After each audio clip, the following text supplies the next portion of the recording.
The views and opinions of this broadcast do not reflect the views and opinions of Armed Media, New Productions, and its affiliates. Enjoy the show. No!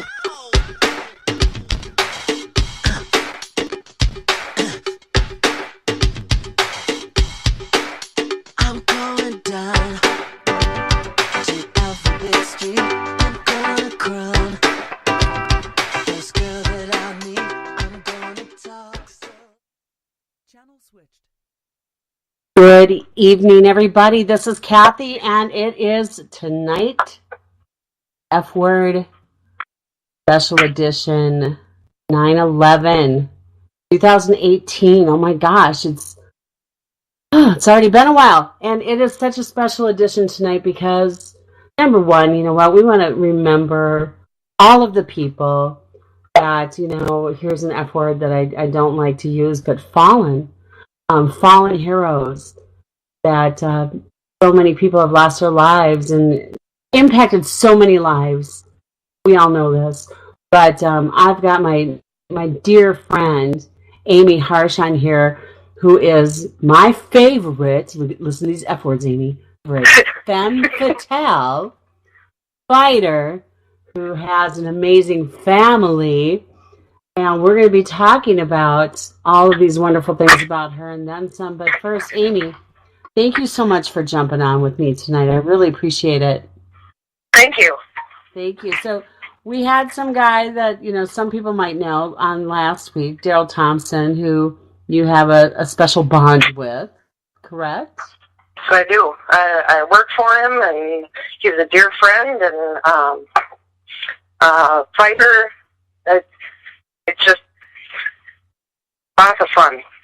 Look at all those F words. We should eat a little dinger every time somebody uses an F word on the show. I keep saying I'm going to do that.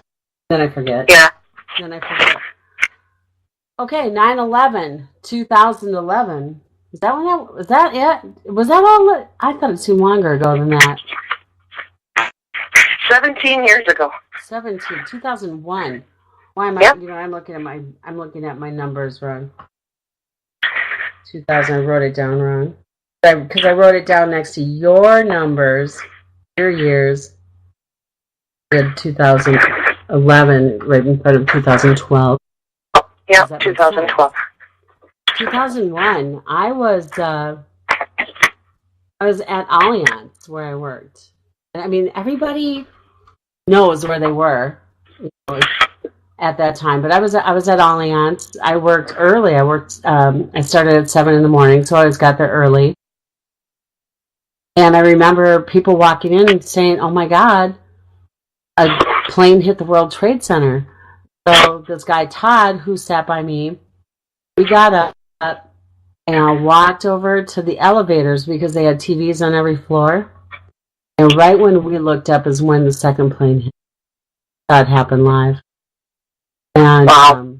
It was like we just kind of fell back and grabbed each other. It was like, oh my God, that was... And, wow, it was absolutely an experience. I mean, when you think about like what we went through watching it, but just the people what they went through experiencing it, it just, it still puts tears in my eyes. Where were you at? I was on bed rest with my daughter, waiting for her. She was 2.5 weeks late, and on bed rest. Wow. So I sat and shit all day long. And then you're like, what am I bringing the child into the world for? Not for, but what am I bringing her into? What's right. going on? Because it's like that's... Well, my firstborn was at kindergarten. Yeah. Oh, I know. It was so scary. So, yeah. Were you actually in the hospital?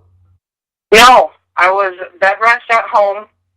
I had sent my son off to school. He had walked to school about a block away.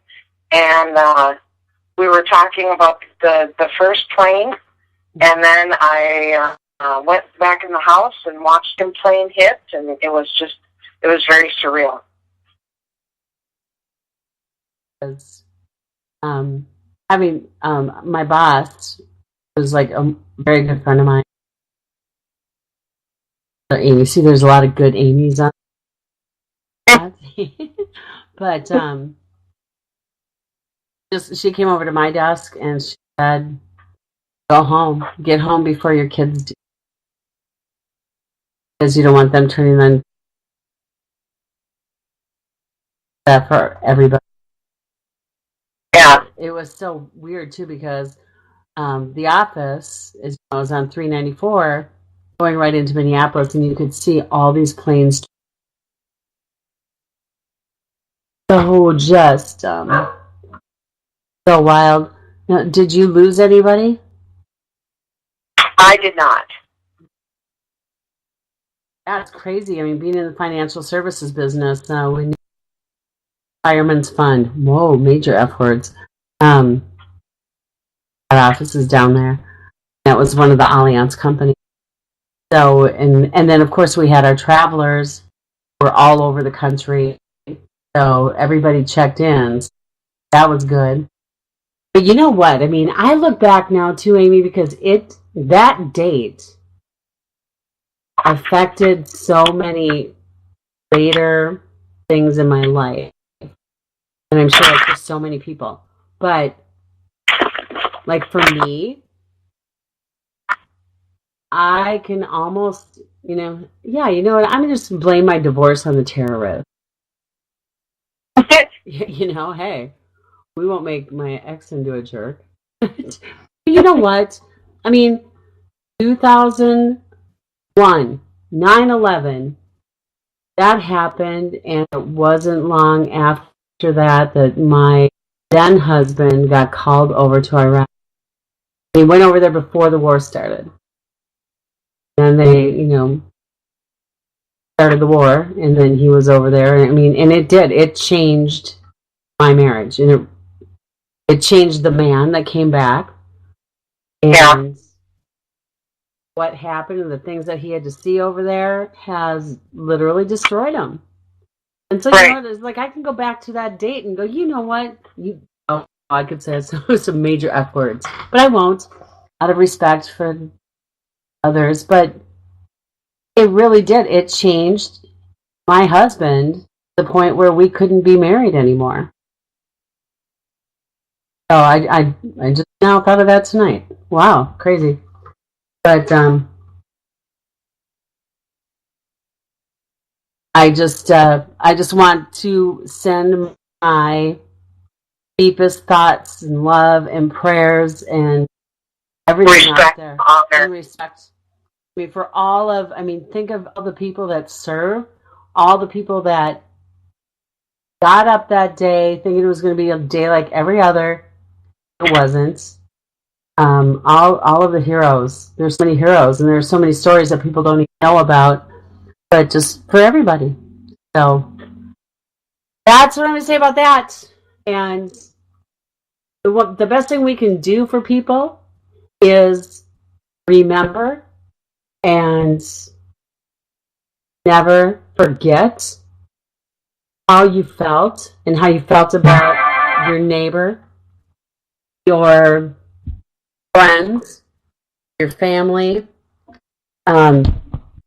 everybody. Because, I mean, did you notice, like, everybody was so much more patient after that? Well, they were super nice that day. I ended up going grocery shopping, and one of the Target employees walked me out to my car and helped me with my bags.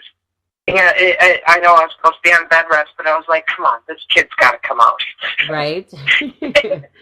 I got to get the kid out. Yep. Walked me out and helped me out, and all this. But it was so surreal because it was so weird not to see any planes in the air. Oh, I know. Anytime, you look up in the air and you can always see a plane. Right. There was not a single plane in the air, and it was really weird. Yeah, and I don't remember how long after that before they started flying again. I think it was at least a couple of days. It was almost a week. Yeah, because that was. But I just remember like going places and people being kind. Yes. No matter where you went. I mean, nobody looked at race, sex, sexual orientation. I mean, nobody was talking about that. Nobody talked about political affiliations. Everybody was an American. Yeah. Finally, it was like, it took that for everybody to come together. Yeah. And it's like we forget. We forget until it's today. Because now it's 9/11, and it's like, oh yeah, we felt. But and then all of a sudden we're just going to go back. Being our same, impatient, everybody needs everything done now. Well, me, more me now. Right. Yeah, so it, if there was one wish I could wish about all of it, is that people would be like that still. Yeah, I do too. Be more caring. I mean, what you do for a living is a lot of that. It's giving. It's helping. It's all of that when you're with Boulder Options. And I'm gonna start there because then we're gonna go back in time. But I want to start there because tell everybody what you do for Boulder Options and what Boulder Options is, even though Daryl told us last week, but let's repeat this because I obviously believe so strongly in what you guys do. Okay. So Boulder Options is a youth mentoring organization. We take kids that are at risk for unhealthy and delinquent behaviors and pair them up with an adult mentor that, and this mentor is volunteer, for 1 year. And they need to complete 3 running or bike races. They need to attend nutritional training, financial literacy, teaching a kid how to run a checkbook, how to invest, how to save for college, and then they also, have to do some other stuff. They have to have family cooking night. So we're not just mentoring the child and his behavior, we're mentoring the whole child for his whole life. And that helps his family. Right, and we're mentoring the family to teach them how to cook on a budget. Because in today's society, the parents are so busy working and all this, they don't have time to give the kids all these things that, back in the 50s and all that, they taught their kids this. Right? And, yeah, they don't even have home ec anymore, do they? No, most of it's taken out. That was so necessary. I loved home ec. Oh, I loved home ec. That was probably like the only times I ever sewed. Yeah. And, oh my gosh, making cookies at school was the best. And learning how to use the microwave because, the microwave was pretty new to us in our generation. And so microwave cooking was a newfangled idea. I think I was in high school when we got our first microwave. Yeah. I mean, like 11th or 12th grade even. I mean, it was late. It was in the 80s, that's for sure. Early 80s. Those were these boxes, these monster 3x3 boxes. Right? Yeah. And it was so school, but you were kind of scared of it, too. All right. Admit it, you put a metal bowl in there when you didn't realize you should. Oh my gosh. It was like, I remember my brother putting stuff in there. Let's see what this does. No, don't. Oh, yeah. It was all that crazy stuff. My brother. Very lucky. Family, that's major F word in our lives, too. But, okay, so the financial literacy part of it, I got to pat myself on the back a little bit. I think I'm the one that put that bug in Daryl's ear. Yeah. That's something that will help get some different companies to jump on board and support Boulder Options. I actually talked to another Minnesota-based financial company last week, and I'm going to be getting them in touch with you. Okay. So because they have their office, they are the largest employer in St. Paul, and that would be Secure in Minnesota Life. Right. Free plugs, but I talked to them about getting some mentors because I said last week I would get 5 mentors, so that's what I'm working on. Cool. Yeah, but I was like, why? Why not? I'll get my contact person in touch with you all, and see what we can make happen through them. Because everybody that changes the life of a child, Yep. and when Daryl was saying it costs almost $3 million for incarceration for up in the prison system. Right. I mean, financial literacy 101, let's keep that money and make it go to work for us, right? And our program costs less than $5,000 to bring this kid through the program. Less Really? than $5,000. Wow. I mean, people don't even, that's like the price of a vacation. Think about Right. it. So for $5,000, we're just going to say $5,000, everybody, Boulder, and that's BOLDER options.org, correct? Correct. BoulderOptions.org. You can go donate now. You can go on there. You can find out how to become a mentor, what you get for being a mentor. I mean, if you become a mentor, you get a free YMCA membership. You get tickets to sporting events.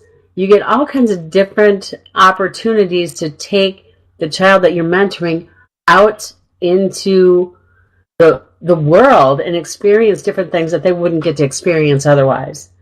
Right. And And, we've taken the kids to the Boundary Waters. What students can say that he's been to the Boundary Waters. right. We take a group went out to Montana this summer to a horse ranch. One of our board members owns a ranch out in Montana. Wow. Yeah. And so 20 kids got to go out to Montana to, ride horses and learn how to take care of them and ranching and things like that. And they took them to Montana State University, and there was at least 4 of the kids that said, "This is where I want to go." Oh my gosh. They made decisions about their future life, going in a right direction. So I want to ask you, because I just love what Boulder Options does. How did you get tied up with them? Well, in in late 2015, I was laid off from St. Jude, and in March of 2016, Carrie Davis actually reached out to me and asked if I would be interested in applying for the position. And so I did, and I interviewed, but I kind of threw Daryl for a loop because I am a very strong, confident woman. I just believe in being strong and confident. Yes. And I said to him, he goes, "Well, do you have anything else to add?" I said, "I'd be the best damn admin you've ever had." He goes, "That is confident." And I love that you said the best damn admin, too. Yeah. Yeah. And he goes, "Wow, that's pretty confident." And I said, "You have to be in today's market. You have to be confident." Exactly. And they actually didn't choose me at first. What? They had chose somebody else, and that person showed up on the first day with donuts and said, "I'm sorry, I can't take the job." So, what? Well, at least I got a call. Donuts. Wow. I got a call later that day saying, "Hey, are you still interested?" And had they already said, sorry, Amy, we picked somebody else. Yeah, they had told me that. So they called me back and said, "Are you still interested?" I said, "Sure, why not?" And I started at the beginning of March, and it was a tough transitional time at Boulder. There was, it was fledgling. It just, finances were tight. With any nonprofit, that's what you're going to have. Right. And there was a lot of turnover and things like that, and it just, it scared me off a little bit. I'll be honest. I helped plan the gala that year, and I decided that I was going to kind of follow my dream and own a bakery with my husband's cousin. Ooh, I didn't know this. Okay. So I left at the end of April. Well, husband's cousin went wacko. And so I called Daryl back up, and they said, have you seen the position yet? Because I think I can't deal with wacko. Oh, I love it. I think I need to, I really think I need to be back with Boulder. And there's a reason why I wanted to be at Boulder in the first place was because during my breast cancer, we had gotten help from many different nonprofit organizations to help pay for our electric bills and, different things like that. And so, like the pink, Ford Pink paid like 3 months of our electrical in the winter. Oh my gosh. That's like $1,000 every month, because we have a bigger house and we had 6 people.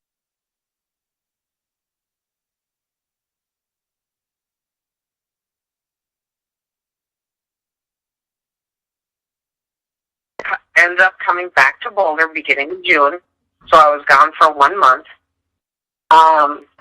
And it was a tough year. We did a lot to right the ship and get it moving and going in the right direction.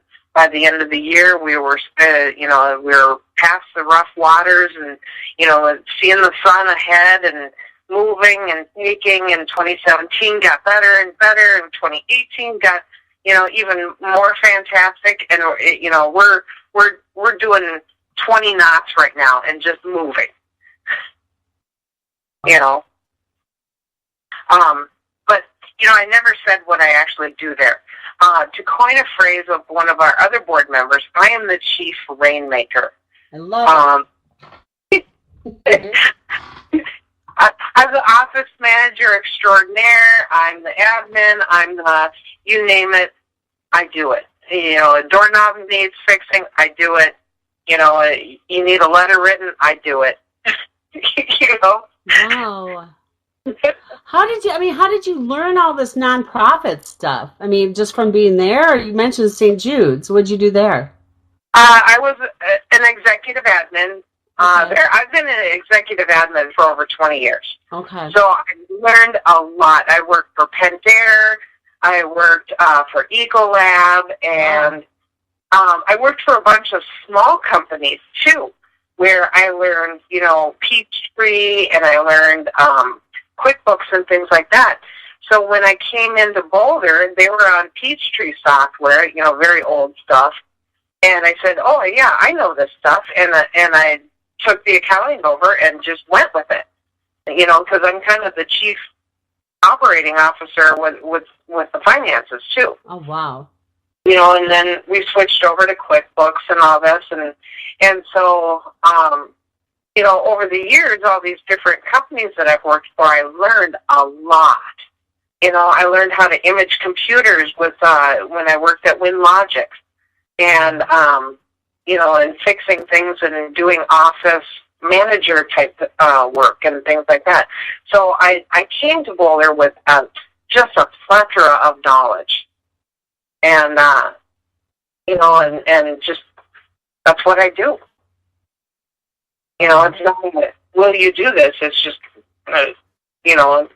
Well, and you see results. When you're doing what you do, and I've been to a graduation, and that's ultimately, everything you get up and go to work for every day is seeing these kids succeed, seeing them graduate, seeing what they become later on. So that's you today, the femme fatale, fighter, office administration extraordinaire, chief operating officer, chief bottle washer, doorknob fixer. Female power, man. Yeah. Seriously, what's that? I can bring home the bacon and fry it up in the pan, right? Yes, Yeah. very much.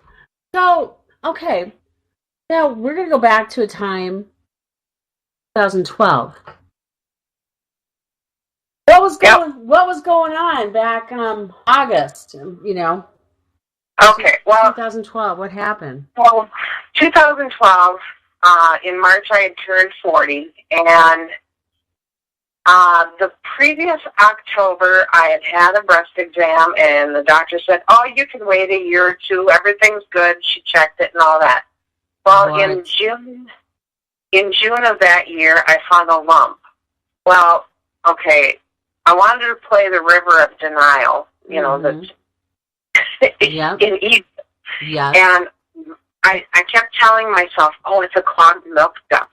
Yeah. Well, my friends afterwards said, and who are you feeding?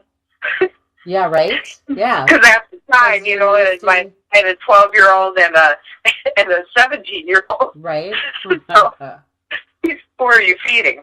So I kind of just kept quiet about it and all that, and I didn't even tell my husband about it, which was the dumbest thing in the world. Right. So we celebrated my husband's 40th birthday, had a big old party and everything, and I've got this on the back of my mind going, oh my God. So I ended up telling a friend of mine, and she's like, if you don't go in, I'm calling Charlie, and I'm going to tell him and all this, and she threatened big time stuff. So I thank my dear friend every day, Cheryl Lindgren. She is really the one that saved my life, forced me to do this. So I went and I called for a mammogram, Mhm. and they're like, "Do you have any lumps to go?" So I went in there and they did the right side first, where it was, and go, "Are you sure you don't have any lumps?" And I said, "Well, maybe." Huh? Yeah. Okay. And so, yeah, we'll call you tomorrow. Wow. The very next day, I went and, yep, I still hadn't told my husband. I'm like, I have a doctor's appointment.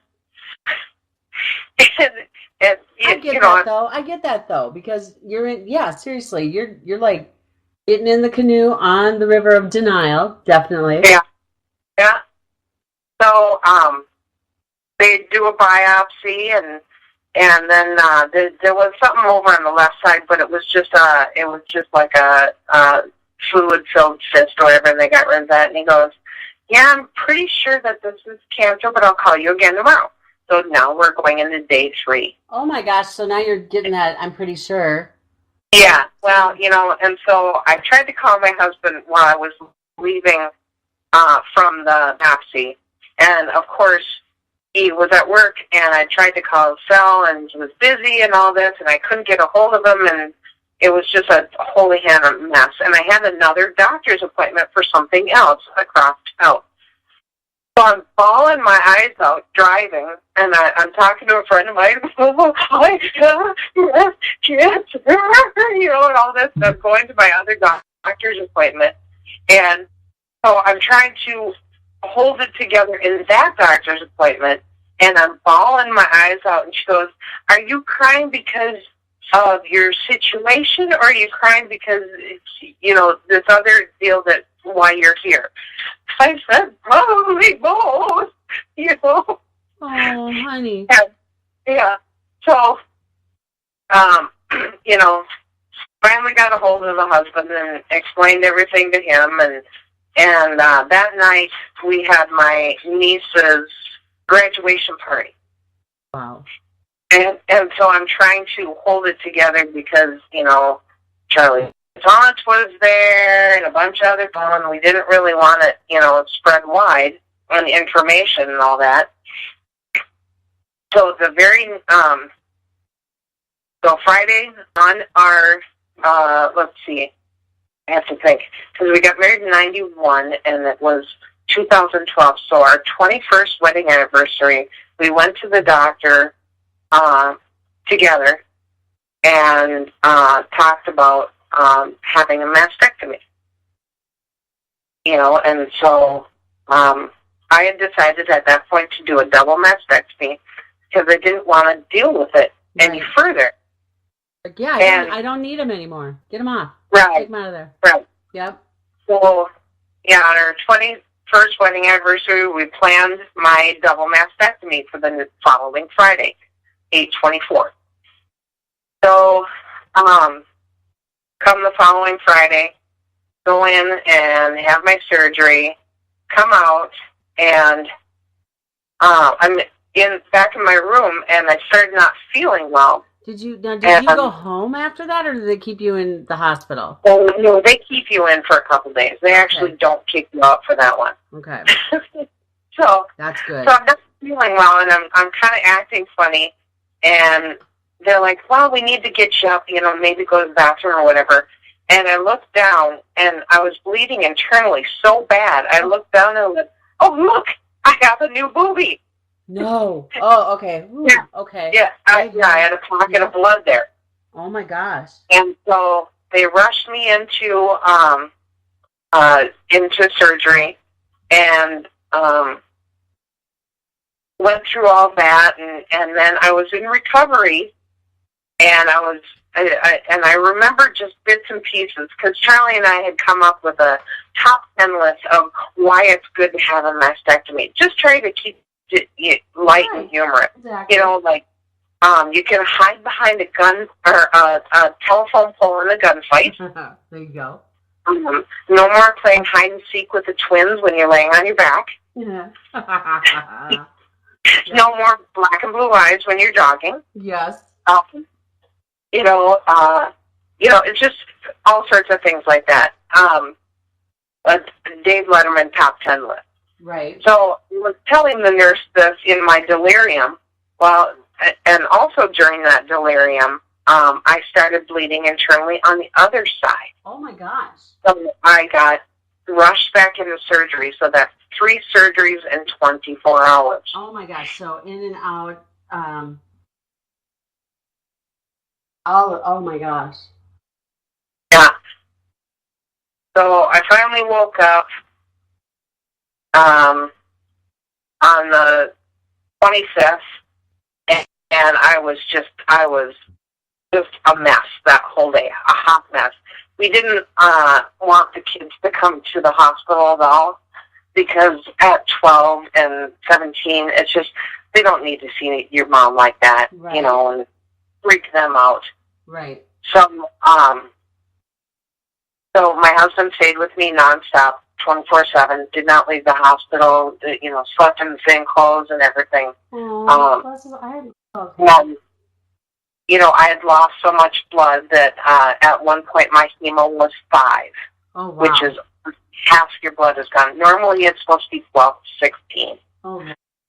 And so I was at 5, and so they were pumping me full of blood, and I could have any painkiller I wanted.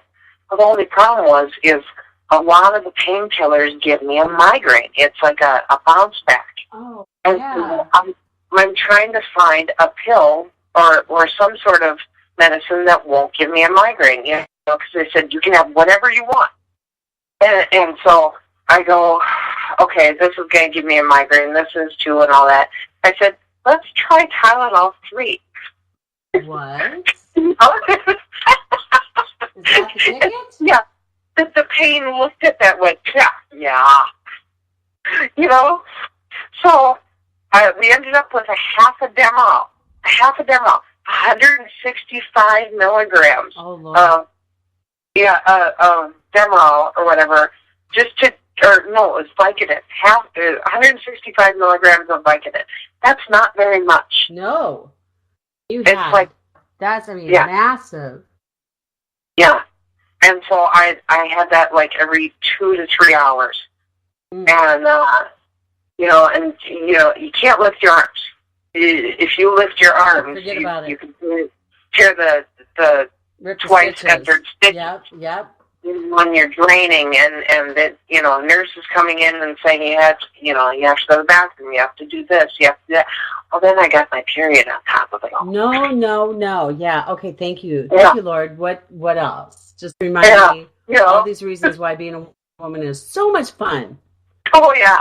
Oh my gosh, Amy. I'm miserable, and I'm completely out of it. And so we're just trying to get through the days. And I was in the hospital for 4 days. And I could have stayed longer if I wanted, but I needed to get out of there. I was going stir crazy. Well, and think about that too. I mean, when you consider everything that you had done, I mean, 4 days in the big span of things is not that long. So, I mean, talk about tough. I mean, that's, I mean, yeah, you want to go home, but it's kind of scary too. Yeah. Well, we get home that night. My mother-in-law is having heart issues. Oh, no. And problems. And so we end up calling the ambulance. Oh, Lord. So that night was also back to school night for my daughter for 5th grade. So I'm calling my brother-in-law, telling him that Mom's going to the hospital because she's got heart issues. I'm calling my friend saying, can you take Addie to back to school night? She knows what to do. Just take her and walk with her. And I mean, you're being, seriously. Right, and I can't lift my arms, so I'm doing it from elbow up. Yep. And, leaning my head over and holding the phone, making these phone calls while husband is trying to help his dad. Still on painkillers. And my son goes and starts a fire in the microwave because he's all freaked out. Oh, my gosh. The ambulance takes off, Dad takes off, and Charlie's trying to deal with all this stuff, and, Addie left, and CJ was supposed to watch me, and he starts the fire, and I'm smelling smoke, and I'm like, what's going on? He goes, nothing, don't worry about it. Wow. So we get settled down, and he's supposed to babysit me because, I'm not supposed to be doing stuff and all that. Right. He goes and falls asleep on the bed Uh-huh. while I'm there.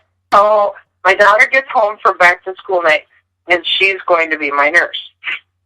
So she takes care of me and helps me get up to go to the bathroom and all this. She's an absolute sweetheart. I cannot tell you how much the situation matured her and made her such a special, loving girl. She's just got such compassion for other people and really cares how people feel, and she's just an incredible girl. It's because she's got incredible parents. Well, thank you. I mean, you see as a child, I mean, how your parents handle things. Yeah. And that, wow. Amy, you Yeah. come home. That's just your first day back. Okay. Yeah. So, at the time I had a job, I was working from home. It was with a fire prevention company called Pyroline. Okay. And I had said that, I'm just going to be off for a couple weeks, and I can probably do some stuff from home, just real light stuff. I can make phone calls or I can make invoices, that type of thing. Well, 2 weeks after my surgery, my boss decides to stop by to see me. And so he visits with me for a little bit. And then 2 days later, I got a letter of, we want you to take 3 months off, and there's no guarantee that your job will be available at the end of 3 months. And we'd like to give you this, measly $8,000 to ease the pain. What? Oh, yeah. Yeah. And I said, so I called him up and I said, I can work. I need to work. I need to have distraction here because I can't just sit here and do nothing. Well, no, you need to stand down for 90 days. I need to work. No, you need to stand down for 90 days. He was freaked out by seeing you, huh? Yeah, it was. So there is this wonderful, wonderful organization, and this is, again, another reason why I went to nonprofit. It's called the Cancer Legal Line. This Cancer Legal Line can help you with everything. They have partnerships with all sorts of lawyers for, care or, employment issues, that type of thing. So they hooked me up with one of the best employment law lawyers in the Twin Cities. And she came with big guns, and we went to war. Because think about this. Okay, so you're out of a job. Well, I haven't started chemo yet. No, you're just getting started. With all right. I'm just starting to be able to lift my arms. And so I'm thinking, okay, find yourself a job. Tell them, yeah, I'm going to be gone every 3 weeks, and can't guarantee that I'll be in that day, and if I'll be feeling well, or if I can make every day. And then after that, I'm going to be late to work for 6 weeks. Tell me how you're going to sell yourself for a job. No, exactly. Wow. So, we entered into legal stuff, and I started chemo in October. And, normally chemo is a 3-hour run. Right. I call it a 3-hour tour, like Gilligan's Island. Yep.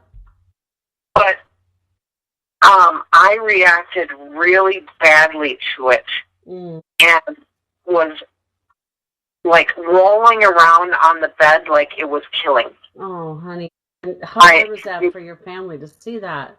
Yeah. And my husband was freaked out. He's like, who are you? Because I couldn't deal with it. Do you remember the Bumble Ball that the kids had? Yeah. That had the spikes on it, and you turned it on and it jumped around? Yeah. That's what it felt like in my body. Like the ball was just moving around all in my body. Oh, my God. And so they ended up having to knock me out. Mm-hmm. And Ativan is my friend. I love Ativan. So they ended up knocking me out, and that helped. Right. Well, they realized that, okay, she can't do the heavy push, so we need to slow her drip down. So for the 3 weeks later, they give you a port for that, right? So you had surgery for the port. Yeah. And then so you're dealing with that. At the end of September, so that was surgery number 4, was to have a port put in my chest. Wow. So then go and have the chemo. And on chemo number 2, they said, okay, we're going to go a lot slower. And then we're going to have the Ativan ready and waiting for you. The minute you say, do it, let's go. Well, slowing it down meant 8 hours. Oh. I would go there at 8 o'clock in the morning, and we would not be done until 5 o'clock at night. And, But did that help a lot? Oh, it did. But I still had to have the Ativan every time, because it would start to rile me up and all this, and so every single time they'd knock me out. And, it was just enough to let me sleep for a couple hours and settle, get my body settled and all that kind of stuff, and then I was okay. We'd watch a couple movies or sit and visit. I had a couple different friends come, that type of thing.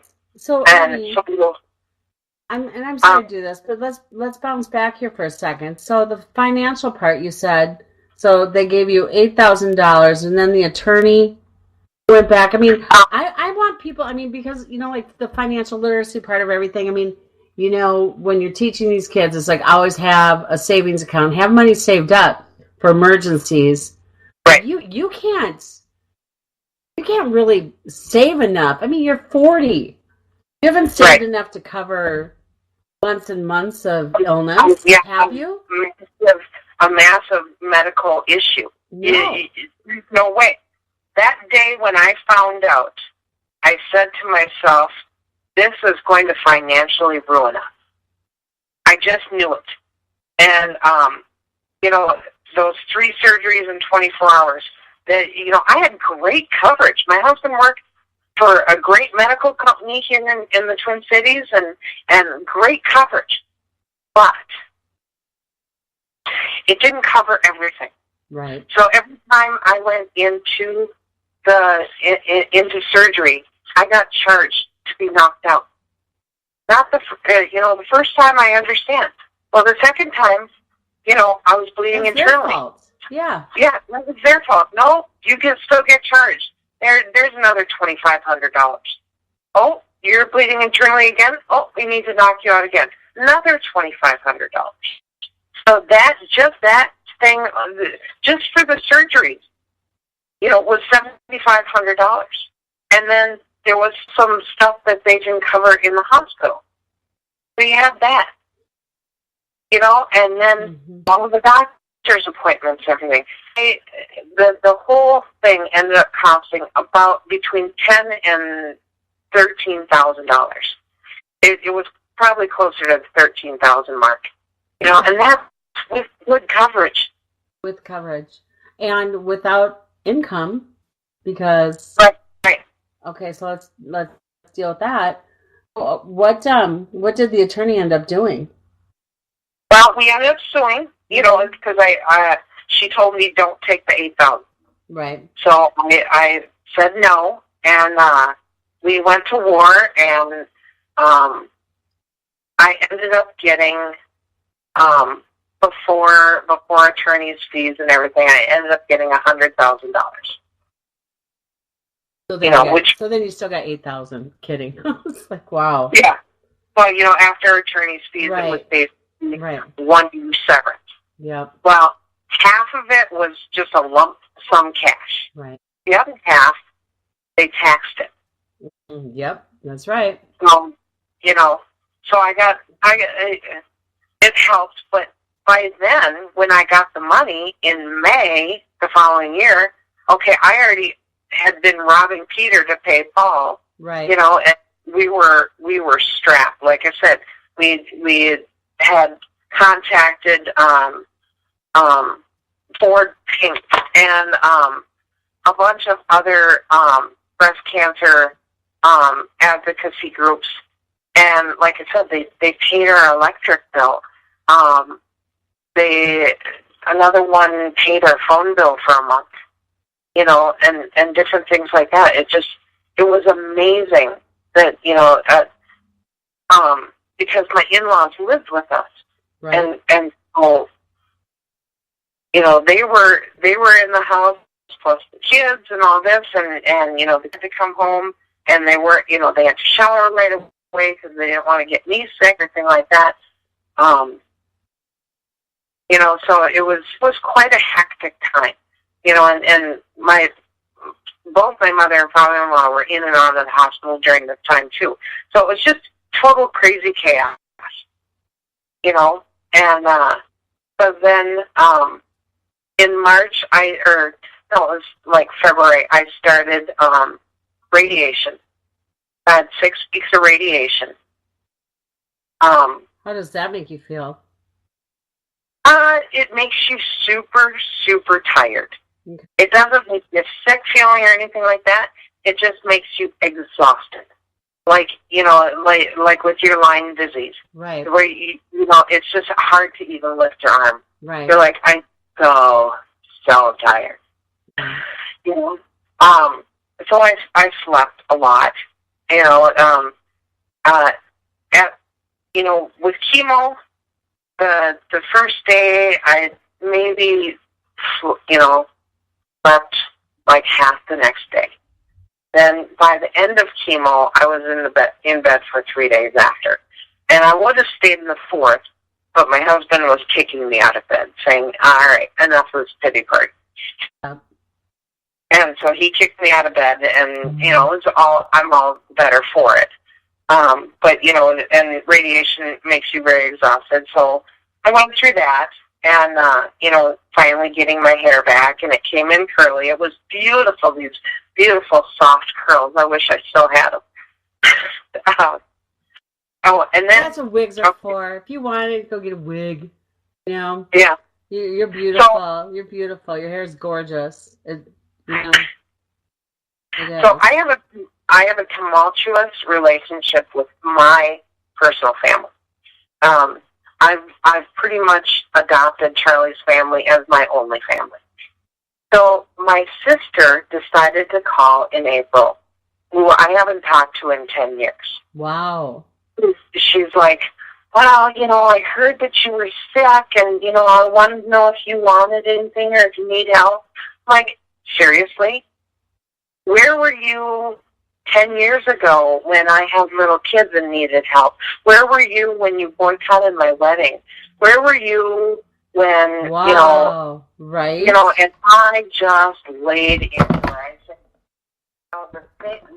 the things you did to me as a child and all this growing up, it hurt me to the bone. I want nothing to do with you. I don't need your help. I don't want you in my life. Do not call again. Mm. And my dad had done the same thing because another, he lives 2 miles from me, but it never bothers to call or anything. Wow. And even like with you trying? He had called me in January, and he's like, so what's with this cancer thing? Because I hadn't told him. And I said, well, and I started to explain. He cut me off 5 minutes into it to talk about himself and his wintering down in Florida. Oh, wow. And goes, well, when I get back into town from Florida, we'll go to lunch. That was in January. I didn't hear from him until October. Wow. Oh my gosh, my family's so opposite of that. And obviously Charlie's is too. So well, you find out when you're going through things who your friends are. Yeah. Obviously with you, who your family is. Yeah. And how much strength you have and will. And I'm betting that there was some times during that where you had some pretty dark days and you wondered about the future and what it was going to look like. Or did you? Did you stay positive? Well, we tried to as much as possible, like that top 10 list. Yeah. My husband would let me have a pity party every once in a while.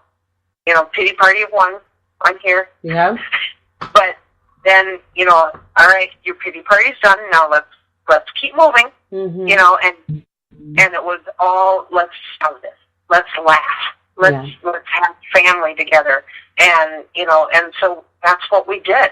We just kept moving, because if I sat too much, then, that's where the pity party started. And it does. That's, the family. That's, how about faith? Does that play anything into this? It does. It does.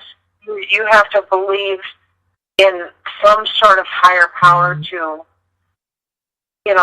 that he got me through this, because I actually had a kind of an argument with my son during this time, because he had said that he didn't believe in God. And I finally said, CJ, think about this. I think God was there and I was bleeding out and almost on the operating table. Yeah, you bet he was. You think he was watching over me and making sure that I stayed here for you? Bet he was.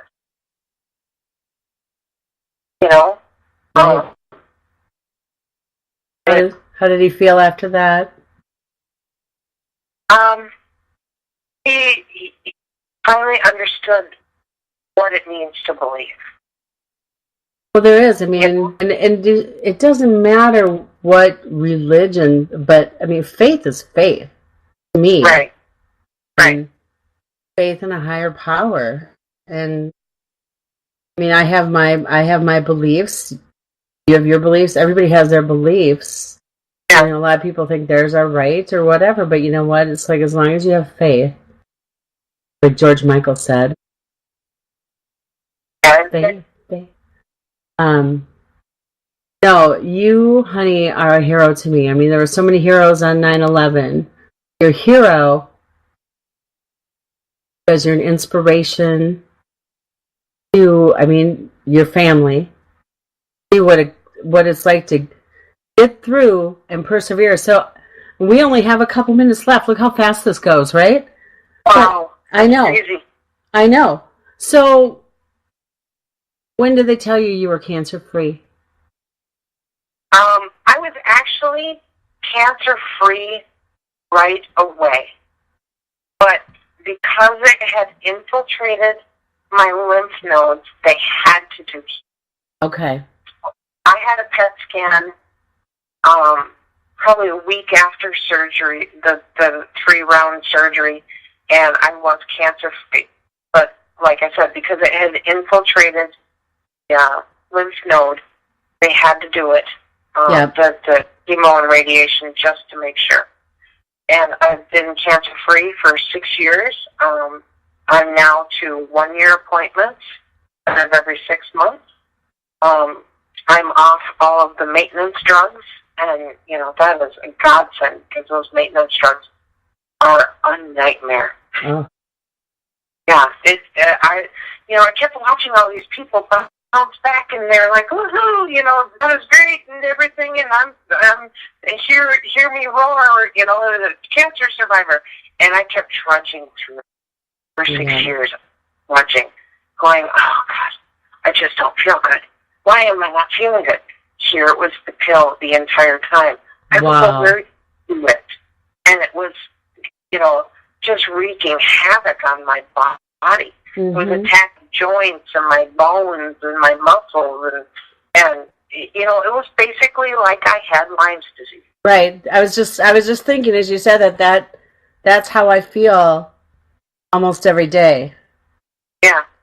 So I totally get how you feel, and I feel for you every day. Love you. I love you, my friend. It's 10 o'clock. You, like I said, are phenomenal. That is not an F word, folks, but it sounds like one, so we're using it. Yeah, Phenomenal. Like the phenomenal femme fatale, who is the fighter, that's here to tell us all about that. And Amy, I will talk to you tomorrow. You go have a good rest of your night. Go to sleep. Go drink coffee or do whatever it is you do at night. Yeah. All right. After supper. Thank you so much. I would love to have you back on the F word. And thank you to Jim for being our producer. Joe Savino, thank you. And everybody have a great night. Thank you. Good night. Good night.